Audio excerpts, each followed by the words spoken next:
My last name is Drayton. Hello everyone, welcome back to my channel, Actually Nail ID. And today's topic is going to be a very serious one. And it came about Monday morning when I opened my social media and I saw that the FX member Sulli committed suicide 3-something that morning. And the main reason they're saying that she did was because she was dealing with a lot of cyberbullying and she felt like it came too much, and the only way to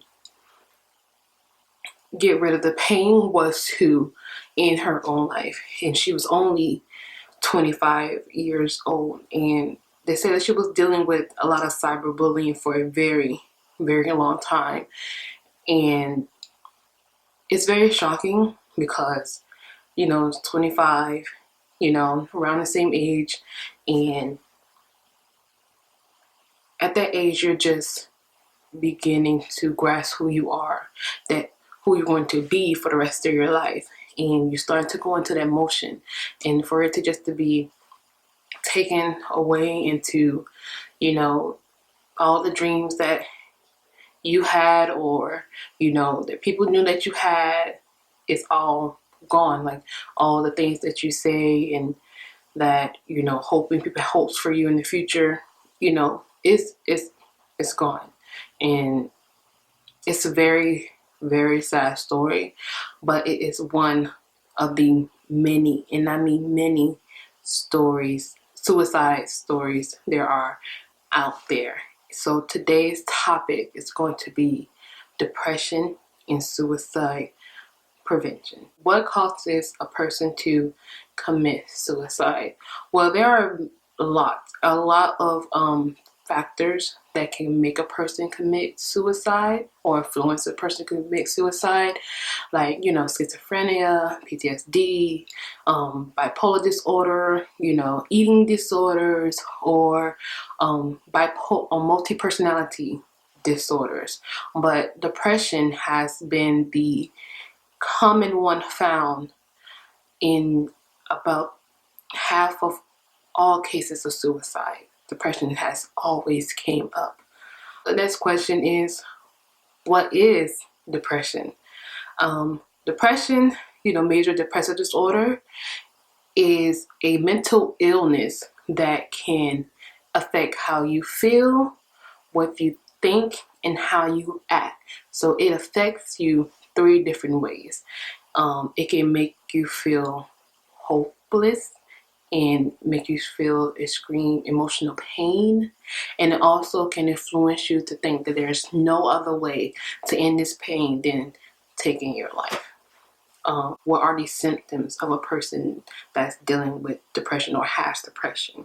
Well, only qualified medical professionals, like a mental health doctor basically, is only qualified to diagnose a person with depression. But here are some symptoms that you can see within yourself or within another person that you feel that has depression.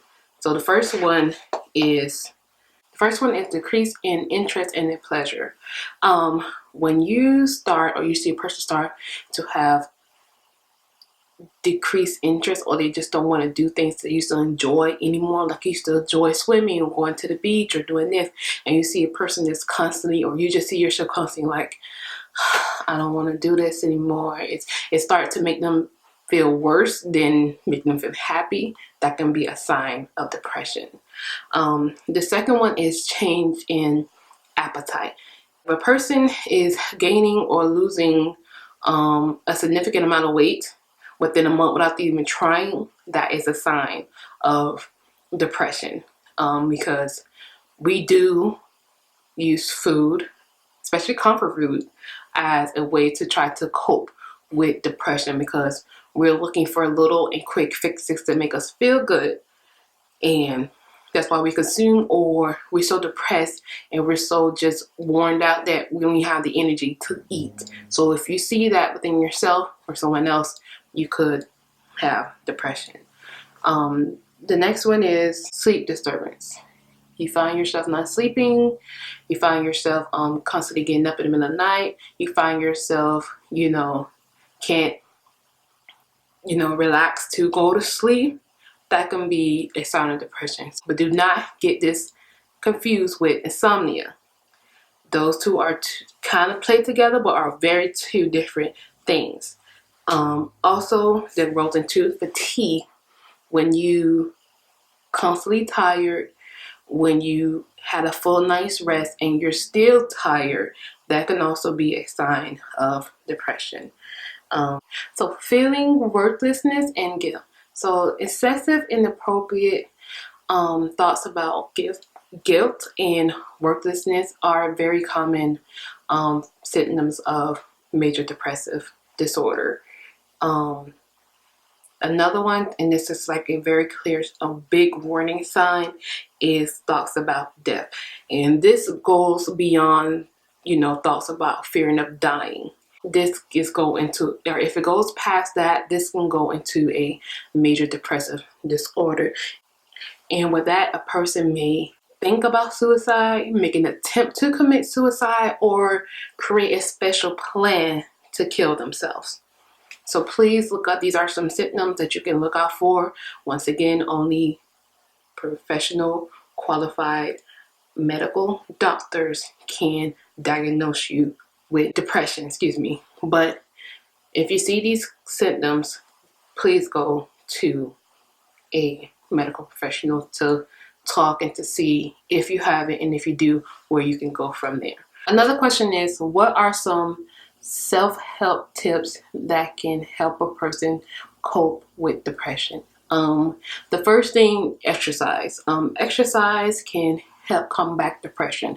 It releases feel-good chemicals into the brain that can help you deal with the depression for a while. Any movement is good, from walking to riding a bike to stretching to dancing.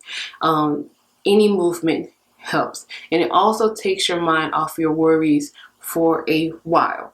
The second one is watch what you eat. We all know that when we're depressed or if we're feeling very down, the main thing we look for is junk food, because we're looking for that quick fix to deal with the pain and hoping that if I eat this, or if I, eat comfort food, it'll comfort me and I'll feel better, which it don't. It only comes at a temporary fix, and in the end, when you crash and burn, it's only going to make you feel worse. And there are foods out there that can make depression worse, but there are foods out there that can help you deal with depression, that can give you the energy from feeling fatigue to help you deal with depression. Another way is to find a support group or find support. Search, Google for online free help. I know there are a crisis text line. There is the National Suicide Prevention Hotline that we have in the States, because I don't know what it's like in other countries, but here in the States, a lot of insurance do not cover mental health, which is sad, but that's the ugly truth. And if you're in school, or you're like a teenager that's in school, or you're a university student, that though we don't have money for going to see a psychiatrist or a therapist, you should have a school counselor that you can speak to, for you can give you ideas and things and help you even talk, because these should be professional medical people that's in there to help you to see if you have depression, where you can go further with it, and the ways to help you to cope with it. Vent. Another way is to vent.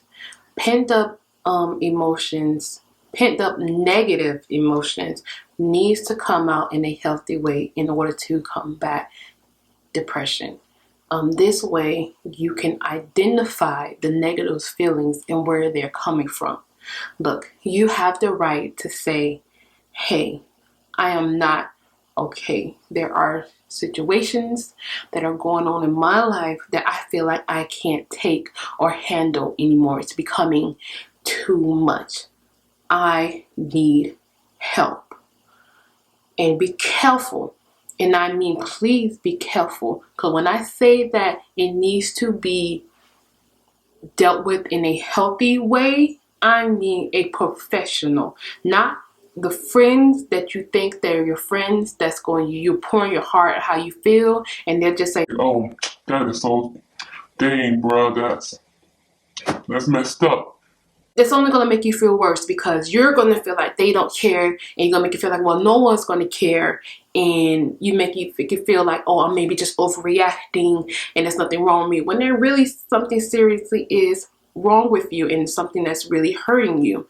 Go to someone that you know that's going to help you, that's either a professional or a friend that's going to actually really sit there and listen and try their best to help you deal with your depression.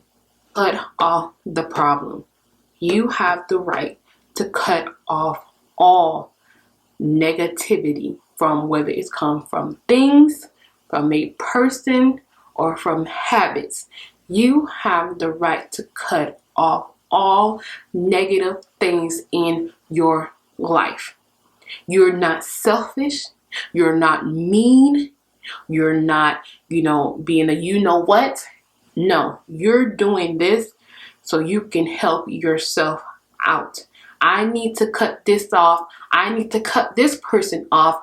I need to cut this habit off because it is going to affect me negatively, which may send me into depression. And if I keep furthering in this, it's going to kill me. So you have the right to cut everything off. In this case, with Sulli going through cyberbullying, and if anyone else is going through cyberbullying, cut off your social media. Get off of it for a while. Your friends, your family, if they really want to get in contact with you, they really want to know what's going on with you, either they or your friends will wait, your friends will get in contact with you, and your family will get in contact with you. You have to say, hey, I need to take a break from this because it's hurting me. And if you don't, it's going to become like this psychological thing that you keep going on, and you see all these comments and it's messing with you, and it's going to keep going all over again until it ends badly. In this case, it really, really ended badly. So you have to cut off the things that are affecting you negatively. From people, I had to cut off some people in my life, from permanently to even just for a while, to order to get myself together. And that does include family people, your immediate family, mom, dad, sister, brother, cousins, aunts, uncles, grandma, whoever, friends, hey, co-workers. Yeah, you have the right to say, for what they do from here on out will no longer affect me. I refuse to let what you say and what you do affect me mentally and emotionally. Like, there's times I had to cut off family members for a while because I say it's going to be either you or me. I'm going to do something to me, or I'm going to do something to you that's not going to end well. So I have to cut this off for a while so I can get myself back together. Okay, so thank you for watching my channel. This is a very serious topic, and I hope all the information that I gave you can help you or someone else that you know to deal and cope with depression, so that it won't lead to suicide. This is not going to be an easy process for anyone to deal with. Some depression stays for a while, some depression goes. It is sometimes an up and down thing. We'll leave all the links and the numbers from all the suicide prevention and depression hotlines that there are around, and I will also post on my Instagram and Twitter all the numbers from all around the world that can help people deal with depression and suicide prevention. Thank you, and I will see you guys in the next video. Bye.